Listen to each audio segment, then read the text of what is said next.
नमस्कार, आपके साथ मैं हूं ऋतिक सविता। स्वागत है आपका SPN9 न्यूज में। दर्शकों, सबसे बड़ा सवाल ये खड़ा होता है कि हम कहते हैं कि विकल्पों की उपलब्धता ही स्वतंत्रता है, यानी कि अगर विकल्प आपके पास है तो आपके पास स्वतंत्रता है। ये लोकतंत्र में भी देखा जाता है कि लोकतंत्र में, संविधान में विपक्ष का होना सर्वोपरि है। विपक्ष है तब तो संविधान है, विपक्ष है तब तो लोकतंत्र है। लेकिन लगातार देखा जाए तो बीजेपी पार्टी शायद यहाँ पर लोकतंत्र का सम्मान नहीं कर रही है। अगर लगातार देखा जाए तो संविधान का सम्मान नहीं कर रही है। क्यों?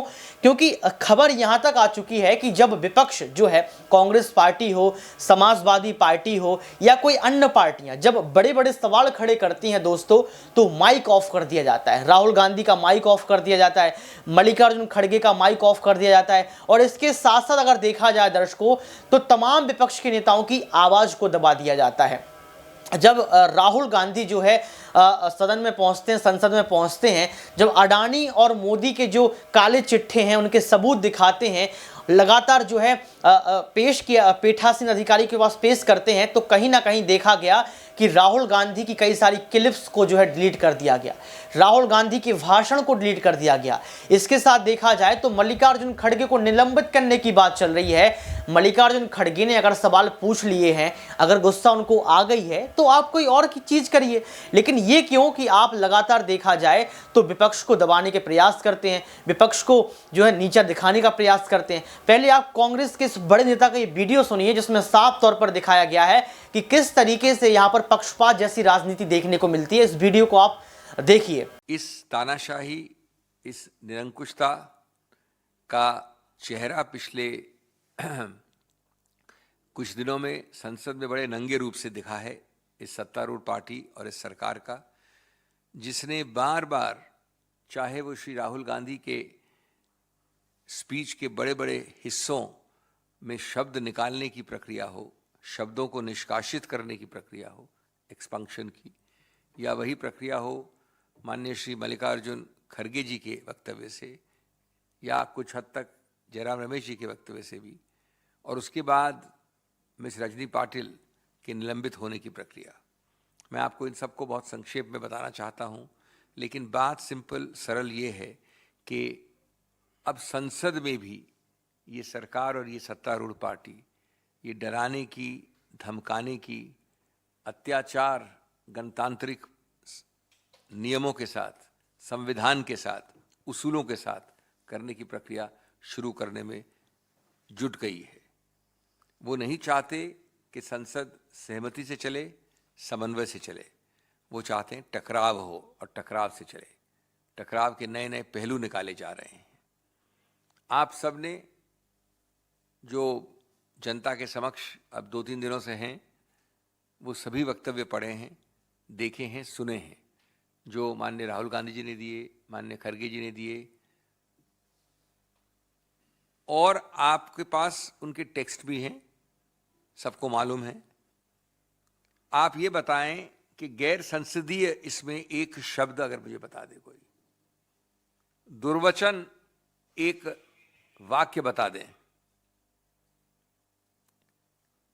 मानमर्दन किसी संस्था का हुआ है वो बता दें मुझे, आपत्तिजनक या गाली गलौच वाला कोई शब्द इस्तेमाल हुआ है वो दिखा दें हमें, अभद्र, मानहानि वाले शब्द। क्या चीज है जिससे आपने ये शब्दों को निष्कासन करने, एक्सपंक्शन वाली प्रक्रिया की? और इससे ज्यादा शिष्टाचार के साथ, शिष्टापूर्वक राहुल गांधी जी और खड़गे जी ने जो बोला है वो सभी तथ्यों के आधार पर बोला है। बल्कि इतनी मजाकिया एक प्रवृत्ति दिखाई है सरकार ने कि प्रश्नों को भी निष्कासित करने का प्रयत्न किया गया है, प्रश्नों को भी निष्कासित किया गया है। जो दोनों सदनों के अध्यक्ष हैं, प्रिसाइडिंग ऑफिसर्स हैं, वो हमारे संविधान के इस अंग के रक्षक हैं, स्तंभ हैं, संरक्षक हैं, और सबसे पहले संरक्षक हैं स्वतंत्र, खुले रूप से अपनी बात रखने के सिद्धांत का पालन करने के लिए। ये एक मौलिक स्तंभ है हमारे गणतंत्र का। कि हम स्वतंत्र रूप से निष्पक्ष निडर रूप से, स्वतंत्र रूप से, खुले रूप से अपने विचार संसद में रख सकें। और उसके संरक्षक ये लोग हैं, ये अध्यक्ष हैं, क्योंकि संसद हमारे गणतंत्र का मंदिर है। उनके कवच के बिना, उनके संरक्षक के बिना, उनकी सुरक्षा के बिना ये स्वस्थ संसदीय विचार विमर्श कैसे होगा? डिबेट खत्म हो जाएगा। स्वतंत्र बोलना जो हमारे संविधान की नींव है वो खत्म हो जाएगा संसद के अंदर।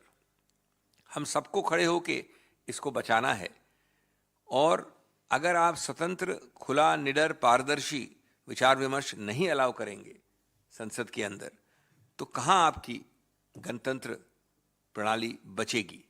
वो अपरिवर्तनीय तरीके से खतरे में पड़ जाएगी। आखिर संसद को देश का सबसे व्यापक, सबसे बड़ा गणतांत्रिक जांच का आयोग माना गया है। इससे बड़ा आयोग कहीं नहीं है।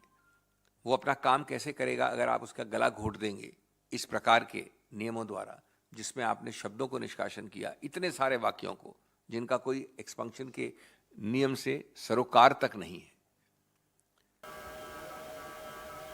तो देखा आपने इस वीडियो को देखने के बाद दर्शकों आपको पता लग गया होगा कि हमारे देश में राजनीति का स्तर क्या हो गया है। आपको पता लग गया होगा कि कुर्सी के खेल में आखिर क्यों विपक्ष की आवाज को दबा दिया जा रहा है। आखिर क्यों ऐसा हो रहा है कि ऑडियो क्लिप्स डिलीट कर दिए जा रहे हैं। आखिर ऐसा क्यों हो रहा है कि मल्लिकार्जुन खड़गे को निलंबित करने की बात की जा रही है। आखिर कौन सी बात गलत बोली? देखिए, विपक्ष का काम है कि सच दिखाना, विपक्ष का काम है कि सत्ता पक्ष की जो सरकार है उसको आईना दिखाना।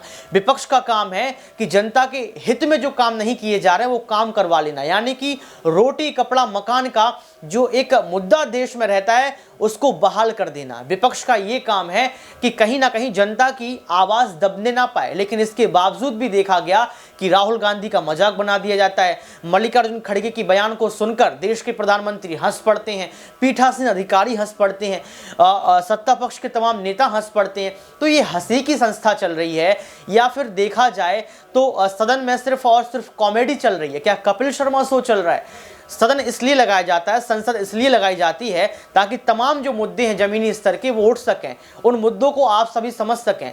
लेकिन अगर देखा जाए तो ना समाजवादी पार्टी, यहाँ पर कांग्रेस पार्टी का जिक्र कर लो, आम आदमी पार्टी का जिक्र कर लो, जब ये सबूत लेकर आते हैं तो इन सबूतों को कोई सुनना पसंद नहीं करता है। बीजेपी सरकार देखना पसंद नहीं करती है। लेकिन दर्शकों, जो ये वीडियो आपने सुना, इस वीडियो को सुनने के बाद आपको क्या समझ में आता है? क्या लगता है कि क्या सच में आज जो राजनीति देश में की जा रही है वो विशुद्ध राजनीति है? क्या सच में हमारे देश में लोकतांत्रिक मूल्य हैं उनका हनन किया जा रहा है? क्या सच में आज देखा जाए तो विकल्पों की उपलब्धता, जो स्वतंत्रता होती है, वो खत्म की जा रही है? और अगर ऐसा हो रहा है तो क्या इसको ही हम लोकतंत्र की हत्या बोलते हैं, या फिर लोकतंत्र की हत्या आपकी नज़रों में कुछ और है? आप कमेंट बॉक्स में जरूर बताएं। आज के इस खास प्रोग्राम में बस इतना ही। देखते रहिए SPN9 न्यूज।